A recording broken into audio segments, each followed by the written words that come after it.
A aeronave ela não pode pousar, porque a lama ali não permitiu, e o piloto ele manteve a aeronave a cerca de 2 palmos, 3 palmos até da lama, e essa senhora no começo, eles tentaram tirá-la sem nem só no braço, não conseguiram, aí a aeronave subiu de novo, e aí eles conseguiram colocar uma corda, e ela foi içada, e depois os outros 2 homens. Mas uma coisa que me chama a atenção, Gabriel, queria que você explicasse, a partir do instante, houve algum toque de sirene, houve alguma coisa que a mineradora fez para avisar as pessoas que ali estavam, que moram no entorno da mineradora?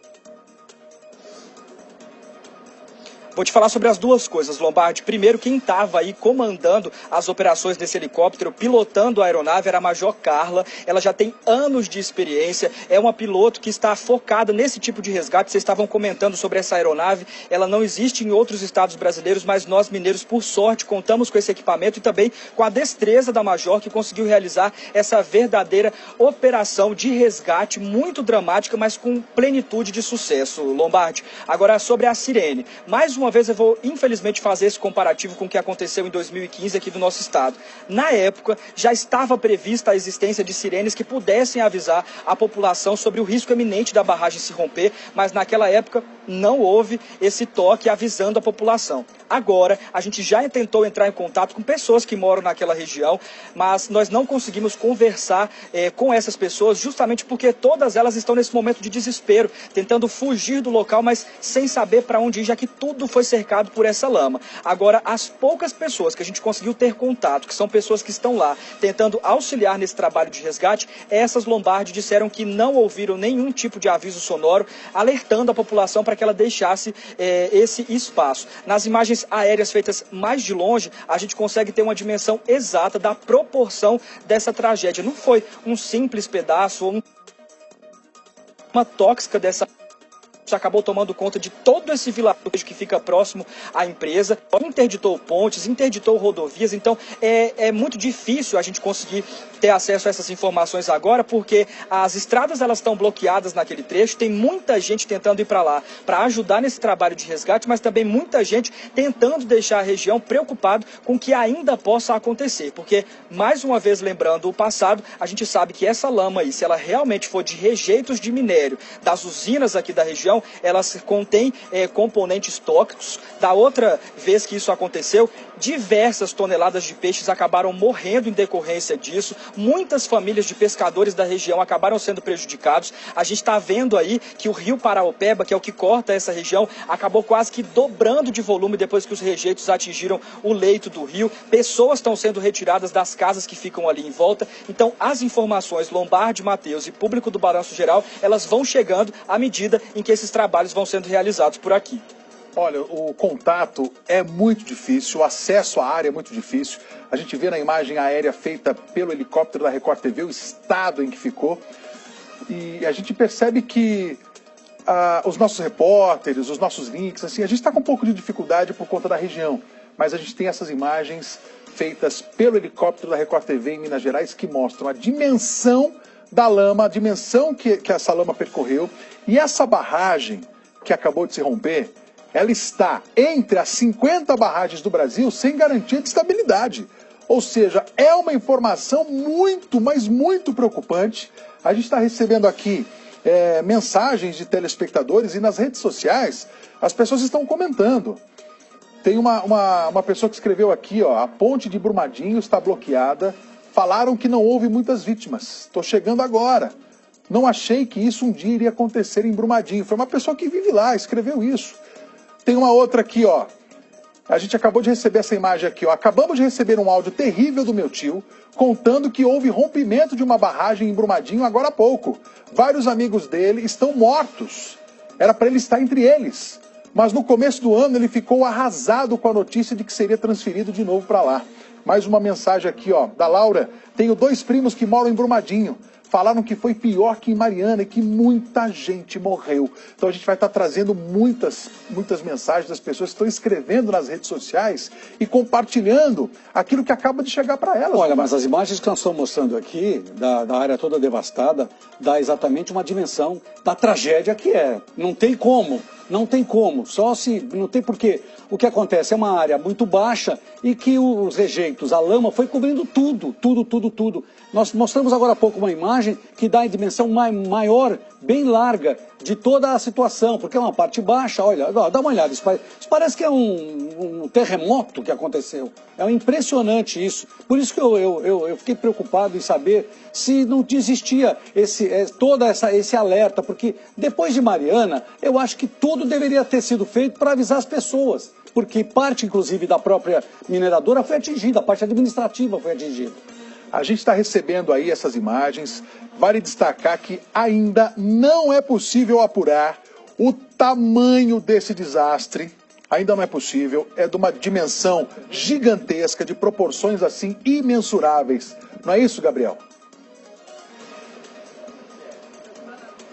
Infelizmente é exatamente isso, Matheus. E completando a informação que você deu agora há pouco sobre o Museu Inhotim, que é o maior de arte contemporânea a céu aberto da América Latina, para preservar, Matheus, tanto as obras de arte que são importantíssimas para os artistas brasileiros e para a nossa população e até a segurança de quem está no local. O museu ele está fechado. A orientação das autoridades é que as pessoas tentem evitar as estradas que dão acesso a essas duas cidades da região metropolitana, justamente para que os caminhos fiquem desbloqueados, para que mais pessoas que trabalham, que são especialistas nesse trabalho de resgate, consigam chegar com uma maior rapidez, tanto a Brumadinho quanto a Mário Campos, na região metropolitana aqui de Belo Horizonte. Um verdadeiro contingente, Matheus, está sendo montado de operações para ajudar nesse resgate. A gente já viu que desde as primeiras horas, os primeiros instantes em que essa barragem se rompeu, Corpo de Bombeiros, Polícia Militar, Defesa Civil, as pessoas que trabalham nessas empresas terceirizadas também, servidores de segurança, já se deslocaram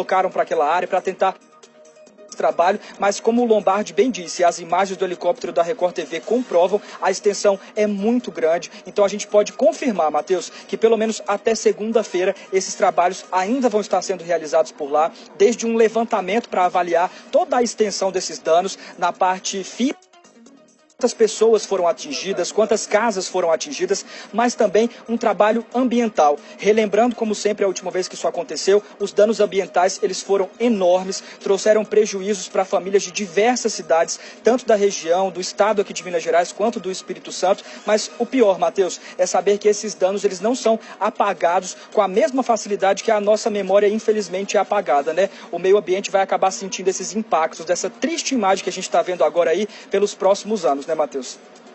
Olha, a gente está conversando com o Gabriel Rodrigues e em alguns momentos a nossa comunicação acaba falhando aí por conta da dificuldade devido à região, que é uma região muito difícil para que a gente consiga estabilizar o sinal de comunicação. E a gente vê muitas pessoas nas redes sociais, daqui a pouco eu vou ler outras mensagens, e a gente acaba de receber um vídeo que mostra o exato momento em que essa barragem se rompeu. Logo após o rompimento, você vai ver comigo agora, olha essa imagem. O desespero das pessoas. Vamos ver.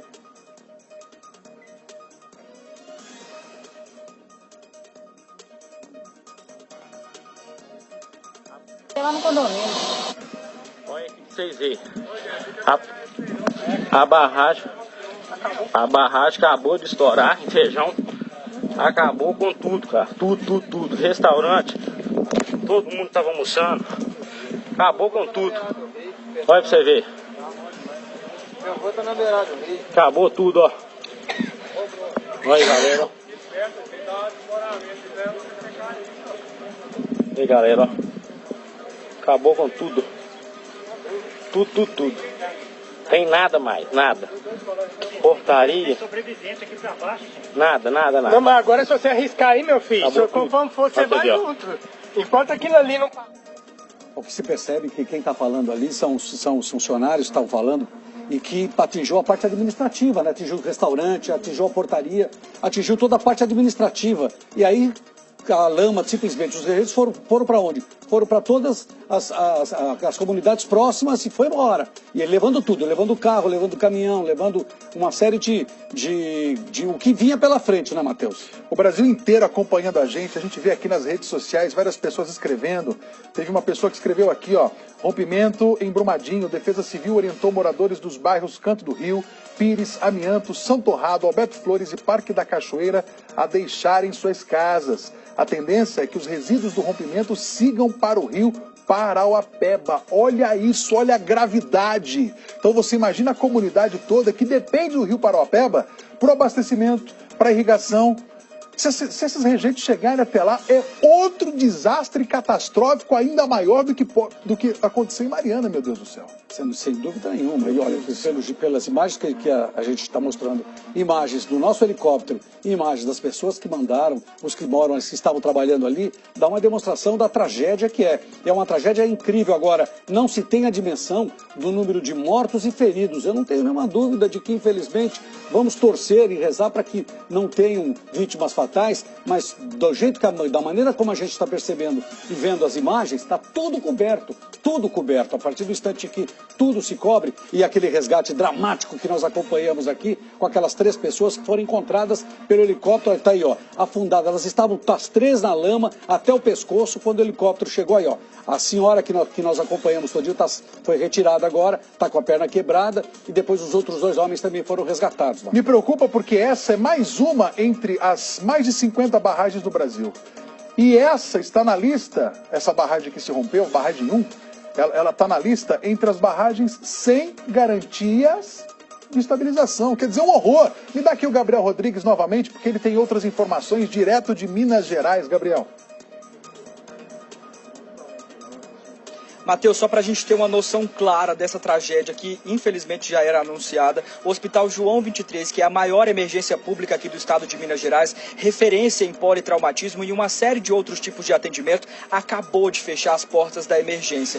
Todas as pessoas aqui da capital e da região metropolitana que forem vítimas de qualquer problema que não esteja relacionado ao rompimento dessa barragem devem procurar outros hospitais públicos. O João 23, ele fechou as portas justamente porque ele tem um plano de catástrofe que é colocado em prática imediatamente após qualquer situação desse tipo. Então, o hospital agora ele está pronto para receber todas as vítimas dessa tragédia, independente do número de pessoas que acabarem se tornando vítima desse rompimento de barragem. A mulher que foi resgatada de helicóptero provavelmente também deve ter sido encaminhada para o pronto-socorro do Hospital João 23, que começa a fazer uma verdadeira mudança interna, Matheus.